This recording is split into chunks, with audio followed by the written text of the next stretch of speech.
What is going on, ladies and gentlemen? This is your boy Willie Does Wrestling back at here again with a brand new video. Who would have thought you'd see this face again after the fucking wild week I've had? But I'm here. I have free time finally, and today I'm back here with a brand new video. Today I'm going to be talking to you guys about tonight's AEW Wrestledream, the newest pay-per-view in AEW. That's actually tonight. So, we're going to do a little bit of last-minute card predictions. I was going to do this a couple of days ago, but I knew that with, like, collisions and everything like that, the card won't fully be announced. Like, AEW has a huge thing where, like, two matches will be announced for the past couple of weeks, and then, boom, you end up having, like, 15 matches on the card. So, I knew I figured I would wait, and as of right now, we have a grand total of 14 matches. 14 matches announced for this card, which is crazy. So, yeah, essentially we are going to go through all 14 matches, no matter how long it takes. I'm going to give my official predictions for this show. So, essentially, I'm going to go top to bottom on this list here. It's not like matches that I'm going to think are going to kick off or matches that I think will main event. Nothing like that. So, we are going to go through all the matches, and I'm going top to bottom, and I'm going to give my thoughts, and I'm going to give my predictions. So, without further ado, and without wasting any more time, here we go. First on this list, which is going to be on the 0 hour, it's going to be the Acclaimed, Anthony Bowens, Max Caster, and Billy Gunn versus a team known as TMDK, which is the team of, I looked this up beforehand, the former Slapjack, Shane Thorne, his former TM61 partner in NXT, Mickey Nichols, who was formerly known as Nick Miller in NXT, and then a guy in New Japan Pro Wrestling known as Bad Dude Tito. Well, it's not going to take long for me to predict this. My prediction are the Acclaimed clearly retain the AEW World Trios Championship. And yeah, it's kind of like this new thing in AEW where the Trios Championships are just pointless now, which a couple of months ago you wouldn't find me saying that, but I feel like I need to say it now. Like, what is up with the Trios Championships and just having these Ring of Honor and New Japan teams thrown together and all that stuff? I mean, it's cool to see Shane Thorne is still wrestling, but it's like, come on, man. Why? Like, no one's going to want to watch this match. Good thing it's on the pre-show. But my prediction is clearly the Acclaimed retain the belts. I hope they really have, like, better opponents sooner rather than later. Next match on the pre-show, we got Luchasaurus versus Nick Wayne. Bet it'll be a bit of a banger. Pretty decent match to put on the pre-show. Who do I think's going to win, though? I'm going to go my boy Nick Wayne. I think they're going to push Nick Wayne to be the next sort of big thing in AEW. Maybe this could be a huge segue into a Nick Wayne versus Christian Cage match, whether or not Christian Cage is still the TNT champion.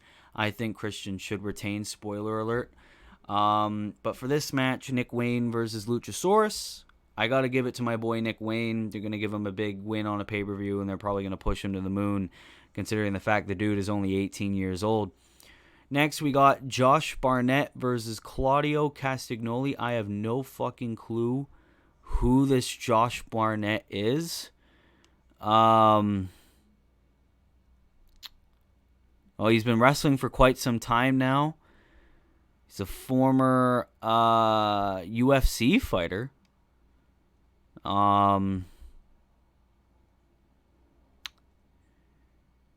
He made his in-ring debut in 2003 in the main event of New Japan Pro Wrestling's annual Tokyo Dome show and a bout against Yuji Nagata.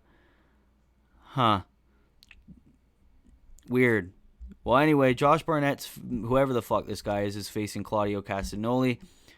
I'm going to go Claudio Castagnoli with the win here, but I will not be surprised since Josh Barnett seems to be close to Antonio Inoki. And this Wrestledream thing is a homage to Antonio Inoki's death. Maybe they give it to Josh Barnett, but I'm gonna be safe. And even if I lose like my predictions for this match, I really don't give a fuck. I'm gonna go Claudio Castagnoli here. That's who I'm gonna do. Fourth match on the pre-show. We're gonna have 4 matches on this pre-show. Shane Taylor Promotions. Shane Taylor, Lee Moriarty, Diamante, and Mercedes Martinez going against Satoshi Kojima, Keith Lee, Athena, and Billy Starks in an 8-person mixed tag team match. Why? I mean, cool. You want this big mixed match on the pre-show, but who the fuck wants to see this? Nobody. I'll tell you that much. Yeah, I really don't care. I really don't know who most of these people are besides like really Keith Lee, Athena, and Billy Starks. Oh, and Mercedes Martinez, obviously.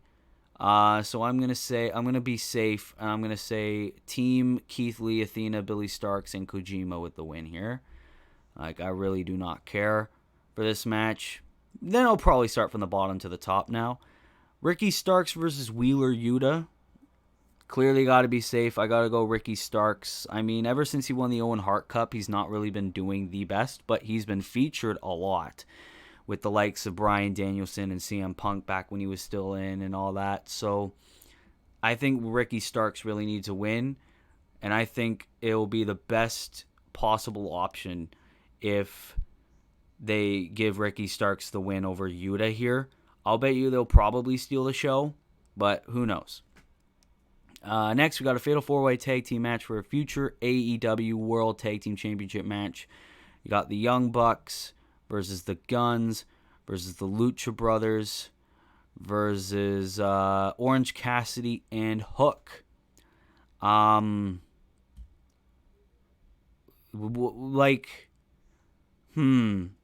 This is going to steal the show 100%. These 4 teams are going to absolutely kill it. Hopefully they don't overexpose the fucking Canadian Destroyer spots, but I don't know. It seems like all these options I wouldn't get mad at, but to be quite honest, I'm going to play it safe because that's what we do here on this channel. I'm going to say Orange Cassidy and Hook. They seem to really be focusing on this tag team. I don't think it's going to be a one-off thing. I think they're going to get that tag team title opportunity, maybe lose it, but I really think they're going to pull the trigger on this OC and Hook tag team. But who knows? Who knows? I might be wrong. I'm a man who always admits his wrongs. I'm going to say maybe Orange Cassidy and Hook. Out of all those 4 teams, they're the only one that has never held the tag team titles yet. Do I think they'll beat FTR? No. But this is a filler match. Let's be real. This is a filler match. Next, we got the TBS Championship on the line, a match I'm actually quite looking forward to. And I know, Wolf, if you're watching, you're looking forward to it too. Chris Statlander defends against Julia Hart. Julia Hart, as far as I've seen on Twitter, they seem to say that Julia Hart's on a bit of an undefeated streak. And Chris Statlander, to be quite honest, has been lacking in her title reign. And, yeah, I really want... Like, Julia Hart is an amazing competitor. And I think she is long overdue for a title opportunity, and thankfully she's got it here. And Chris Statlander's done some good, but more negatives to the TBS Championship. And I think we really need a new, fresh champion, a workhorse in Julia Hart to sort of bring up the prestige that the TBS Championship desperately needs. And the TBS Championship has never really gotten that prestige. So to be quite honest with you, I'm going to say Julia Hart and new TBS champion. Next, a match I don't give 0 fucks about, but I love that Eddie Kingston's the dual champion. Eddie Kingston defends the Ring of Honor World and New Japan Pro Wrestling Strong Openweight Championship against Katsuyori Shibata. I don't know who the fuck Shibata is, so I'm going to cut to the chase. I'm going to say Eddie Kingston retains, considering the fact it will be way too soon for him to lose both championships. I'm going to say Eddie Kingston gets the win here. Next, Christian Cage versus Darby Allin. 2 out of 3 falls match for the TNT Championship. The match that a lot of people are reporting is main eventing the show is Christian Cage versus Darby Allin. If it is good, I think Christian Cage and Darby Allin really should get that main event spot, especially since it's 2 out of 3 falls. It'll last a little bit. But a lot of people are now saying, since Christian is main eventing Wrestledream, and since this is the day that Edge's contract is expired, which means he can show up anywhere now, does that mean Edge debuts? Now, trust me, if Edge were to debut in AEW tonight, I will pop like a kid on Christmas. But I don't think Edge debuts here. I don't think so. I think it would be way too soon and way too predictable if Edge debuts tonight. I'm going to say that it's just a normal match because I don't think Edge would want to debut immediately after his WWE contract is done with how long he's been there. I think he's going to want to wait, and they should do it at a time where not a lot of people are going to call it. That's my opinion. So that's my thing with Edge's debut. I don't think he debuts tonight. However, in terms of this match, in terms of who wins, it has to be Christian Cage. Darby Allin has already held the title enough. Christian Cage is doing amazing TV with his TNT Championship reign. I think Christian Cage should stay the fucking champion. And then a month or two down the line, sure, have him lose to Nick Wayne, have him lose to Orange Cassidy, have him lose to Hook, have him lose to anybody. But I don't want Darby Allin to be a 3-time champion tonight. I don't. I love Darby, don't get me wrong, but I got to back my boy Christian Cage any chance I get. I don't care. Next, we got Chris Jericho, Kenny Omega, and Kota Ibushi versus Konosuke Takeshita, Sammy Guevara, and Will Ospreay in a 6-man tag team match. This is hard, considering the fact that you got Will Ospreay, Konosuke Takeshita in one corner, and then you got the Golden Boys, Kenny Omega and Kota Ibushi on one side. But actually, no, it's not hard. I'm backing Jericho and Golden Elite all the way. They're the 3 golden childs of professional wrestling: Jericho, Omega, Ibushi, especially since this is the 1-year anniversary of Inoki's death. I think having Ibushi, Omega, and Chris Jericho all standing there, the New Japan Pro Wrestling, I wouldn't say gods because Jericho hasn't been there a lot. I think Chris Jericho and the Golden Elite should get the victory and most likely will get the victory. I don't think it's predictable, but obviously they're going to want these 6 guys to go a lot and steal the show, especially with Ospreay, especially if Ospreay is going to lose. I feel bad for Ospreay getting that tattoo with the 81,000 people since All In didn't really have those numbers, but that's a story for another day. Next, we got MJF defending the Ring of Honor Tag Team Championships alone against the Righteous, Vincent and Dutch, for the Ring of Honor World Tag Team Championship. What do I think about this match? I'm saying and new Ring of Honor World Tag Team Champions. In the Righteous, get Better Than You Baby away from Ring of Honor. That way, MJF, it's believable that he would lose on pay-per-view. And then, since we had Jay White get attacked by all of those masked people, I say the masked people comes back, beats the hell out of MJF, and it's revealed to be Adam Cole Bebe. Now, a lot of you might be thinking, wait a minute, Adam Cole's injured. I don't think he is, because let's rewind the tape a little bit. That whole Chris Danger match that Adam Cole was going to do with Chris Danger, he accepted that match after Grand Slam, after he's supposedly injured. Why would he do that? Or why would they even air it? You could say Adam Cole accepting the challenge was pre-taped. Wouldn't Adam Cole tell DPW, hey, my ankle's broken. Don't announce the match yet. I'm not cleared. Why would they do that? Then you could also say, well, who another obvious question is, who else would be the masked man? Who else? And then let's do a little bit more casual Twitter detecting. That All In backstage pay-per-view, Adam Cole had that Joker mask backstage. Okay, so who could be the other masked men? Easy. Adam Cole, Matt Taven, Mike Bennett, Roderick Strong, Kyle O'Reilly. That would be the excellent tandem. And Adam Cole just starts this whole new faction, betrays MJF, and then we get that rematch. Adam Cole versus MJF, Full Gear. Let's get it. Let's get it on. I don't care what anybody says about that heel turn. I think it would be absolutely amazing. So yes, in terms of this match, Ring of Honor World Tag Team Championships go to the Righteous, and Adam Cole and the Undisputed Kingdom get revealed afterwards. Next, very predictable, FTR versus Aussie Open for the AEW World Tag Team Championship. Don't care about this. I know they're going to go 30 minutes, so Dave Meltzer jizzes his pants. So I'm going to go right to the chase. I'm going to say FTR retains the AEW World Tag Team Championship. Very, very predictable. Next, we got Hangman Adam Page one-on-one with Swerve Strickland.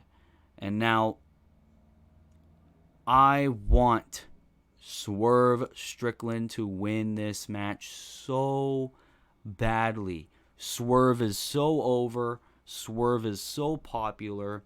Swerve is getting in that main event scene. He is a top guy. Him beating Hangman Adam Page on pay-per-view would propel him highly. Swerve Strickland, if I was booking AEW, he would already be AEW World Champion. Swerve Strickland has everything. He has the mic skills. He has the charisma. He has the in-ring ability. He has the music. He has the faction. He has everything. Swerve Strickland needs to beat Hangman Adam Page. I beg. This should be the start of that push. WWE has LA Knight as the future guy. AEW should have Swerve Strickland 100%. I am going Swerve Strickland all the way, beating Hangman Adam Page at Wrestledream. Next, a match I thought was main eventing, but it's probably not. Now, with the reports of Christian and Darby Allin main eventing, and the final match that we're going to predict here on this card, we got Bryan Danielson versus Zack Sabre Jr. in a dream match. And I'm not just saying this because I don't know who the fuck Zack Sabre Jr. is. I'm going to go Bryan Danielson still winning this match. Why? This is the final stretch of his run, because he says he wants to have all these matches and he'll retire when his daughter turns 7. Why don't have that whole retirement tour of him just beating people and riding them off in the sunset? And before you say that would bury Zack Sabre Jr., no the fuck it wouldn't, because Zack Sabre Jr. is not a part of AEW, and he can benefit from that loss. Look at Okada, right? So have Bryan Danielson beat Zack Sabre Jr. before he retires. I think that would be perfect, and Danielson can keep going on this big babyface run, and maybe his final match should be him versus MJF or him versus Adam Cole for the AEW World Championship. Then after that, he retires. That's my prediction. Bryan Danielson beats Zack Sabre Jr. Anyways, ladies and gentlemen, we just predicted that long-ass fucking card for Wrestledream, which is tonight. I think it starts at 8, though I think everyone might be able to correct me. Please forgive me. I have had a busy as fuck week. Anyways, ladies and gentlemen, thank you so much for watching this video. Thank you so much for almost 1.3 thousand subscribers. It means the absolute world to me. If you like this video, be sure to leave a like. Be sure to subscribe if you're new. Be sure to tune in for the watch-alongs, baby. Especially the ones for Wrestledream tonight, which I will be watching. So be sure to tune in. Thank you so much for all the support. SmackDown Universe Mode will also be dropping tonight, so be sure to be on the lookout for that. And until then, this has been your boy Willie Does Wrestling. I'll see you in the next video. Be good, people, and peace.